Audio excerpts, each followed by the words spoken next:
Hi, I'm Brandon Bowers, pastor of New Life Church in Locust. And in January, we did a series called It's All His. We were talking about how everything in life and the world is all God's. Everything belongs to Him.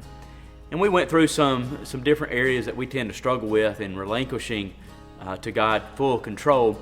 And one of the areas is in the area of finance. And I have here with me Jaron Kaiser, who is one of our church members, one of our board members, and also a personal financial advisor.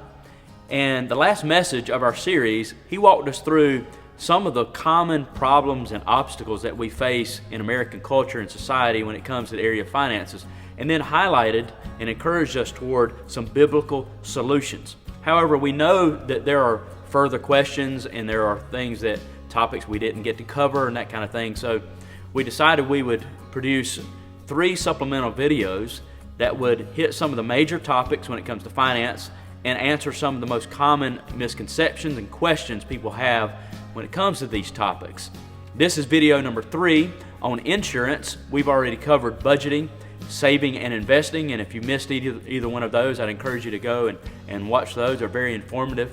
But I want to jump right in and ask Jaron to answer for us and clear up some of the misconceptions when it comes to insurance and providing and buying insurance and that kind of thing. This seems to be an area, Jaron, where people are really hesitant about venturing into. Now we know that more or less home, auto, health insurance now, whether you agree with it or not, is pretty much mandated. You have to have those things.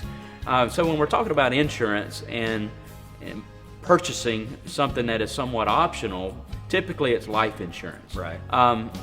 Is life insurance, the purchasing of it, an absolute must?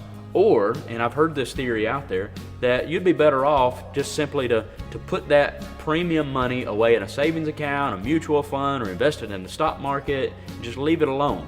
So what's your take on that? Well, if you die tomorrow, then insurance was probably a pretty good option for you. If you die at age 80, is probably what the typical life expectancy is growing toward, then you would have been better off saving. So right. I guess the moral of the story is you don't know what's going to happen ahead. And so if you look at insurance and its basic purpose, it's really nothing more than to transfer risk.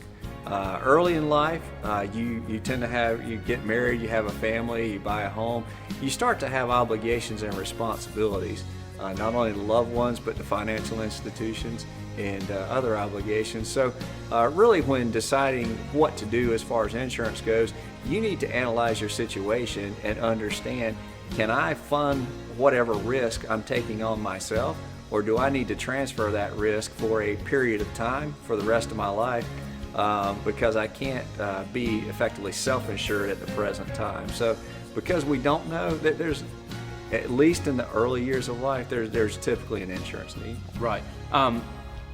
If I decide that insurance is something that I need and that's the route I want to go, I'm going to run into some jargon, some terminology when it comes to insurance, right?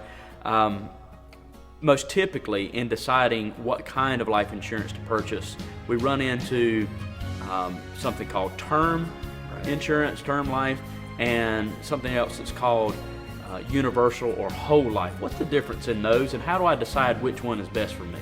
Well, so first of all, you need to understand your need. Like I talked before, insurance really is just transferring risk. So understand what risk am I taking and how much do I need to transfer. So when you get into deciding which is best for you, I think for the majority of people, term life insurance is going to be best. But before I answer that question, and I'm not dogmatic about any of them, but before I answer the question, let's look at really some of the components of insurance and some of the considerations that you may face. Right. So the first thing you need to consider is, how much insurance do I really need? And that can be driven by a number of factors. And what the insurance company will call that is what they term the face amount of the policy. That's your amount of coverage.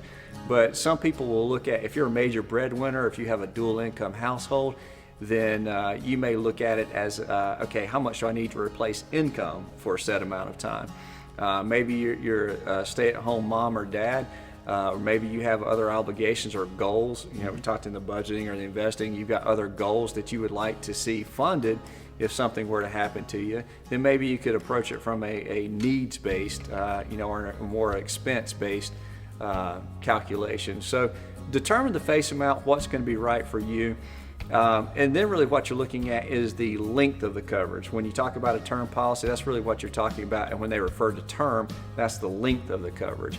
Term policies can be 5, 10, 20, 30 years. Whole life and universal, essentially from a coverage standpoint, are going to be similar. The term just happens to be your whole life. Right. They're going to run out to age 100 typically. And just as a general rule of thumb, it's much less expensive to insure a younger person than it is an older person. And then the other thing that you need to look at when considering insurance is what they refer to as the premium. Now that's what you're paying on a monthly, quarterly, or annual basis, but it doesn't really tell the whole story. You need to focus on the cost of insurance. So you're going to an insurance company and you're getting, say it's $100,000, $500,000, that's your face amount of coverage. You're looking at it for a term, and then you're looking at it for how much is the insurance going to cost. Term policies are typically very straightforward. Right. You pay that monthly premium, annual premium, and really all you're paying for is the cost of insurance over that term. The insurance company keeps it level, so if you do a term policy early in life, it's really very affordable. If you do a term policy later in life, it's not as affordable. Whole and universal. Universal I don't really want to get into here. Call me, ask questions if you have it. But whole, really they're looking at the same deal, but covering the whole life. Because you're covering those later years, it's much more expensive. And if you're paying the same year after year, then it starts out pretty expensive throughout. Later in life, it'll look relatively inexpensive compared to a term policy. So if you take that money that you're not spending and buy a term policy, then you can invest the rest of it and maybe bridge that gap to where I've got some insurance for a period of time, but I'm saving, preparing for the future with what I'm not spending on a whole life or more expensive premium. Okay. Well, we got time for just a couple more questions. When it comes to purchasing, you talked about the premium, how much we're going to pay each month. When it comes to purchasing insurance, is that something that I should shop around for, try to find the best deal, or simply go to the provider that I already have for my home, my car, and that sort of thing, just sort of bundle it all together? I would say what's important to you. The nature of the business is that not all companies are good at all things. Everybody's going to have their own niche. Some do better at this than others. Plus, too, their claims experience of the company is going to drive price to some degree. So I would say shop around. Now, whether you're going to change agents for $100, that's really a personal decision, and really what value you put on that relationship or that service. But with insurance, I would continue to shop around, just because the claims experience of each company and what they are good at or what they decide to focus on changes over time. And the final question, say I work for a certain company who offers some type of life insurance package along with other benefits. Is that something that I should opt for? Is that going to be the best deal? Is it enough, or should I look at getting my own or getting something in additional to what my employer offers? The challenge that you run into with employer coverage, and it's a nice benefit and it's usually a cost-effective option, but the challenge that you run into is portability. Once you leave that employer, you effectively have no more insurance. So what I advise most people to do is to take out a personal policy.